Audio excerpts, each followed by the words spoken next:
పర్వతంలో నుంచి అమృతాన్ని తీశాను, లేకపోతే కనుక సముద్రం మధ్యలో నుండి విషాన్ని చిలికాను అని చెప్పేటటువంటి మహానుభావుడైనటువంటి ట్రంప్ గారికి దక్షిణ కొరియా అధ్యక్షుడు భలే ఫిట్టింగ్ పెట్టాడనమాట.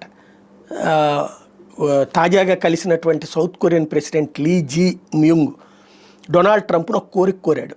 ఇది ట్రంప్ వల్ల అవుద్దో లేదో చూడాలి. ఏంటయ్యా అంటే, ఇలా మన మీటింగు భవిష్యత్తులో కిమ్ జాంగ్ ఉన్తో కూడా కలవాలి, నార్త్ కొరియా అధ్యక్షుడిని కూడా కలుపుకోవాలి, మనం ఆయనతో కూడా మీరు కూర్చోవాలని నేను కోరుకుంటున్నాను. ట్రంప్ టవర్ అనేది నార్త్ కొరియాలో కట్టాలని కోరుకుంటున్నాను, అక్కడ మనం గోల్ఫ్ ఆడుకుందాం అని చెప్పి పిలుపునిచ్చాడనమాట.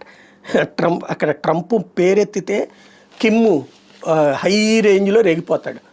అలాగని చెప్పేసి ఇక్కడ ట్రంప్ చేస్తానని చేయగలడా అంటే ఇదే $1 మిలియన్ ప్రశ్న. ట్రంప్ చేస్తే ట్రంప్ గ్రేట్, లేకపోతే కనుక అసమర్థుడి కిందనే ఉంటాడనమాట.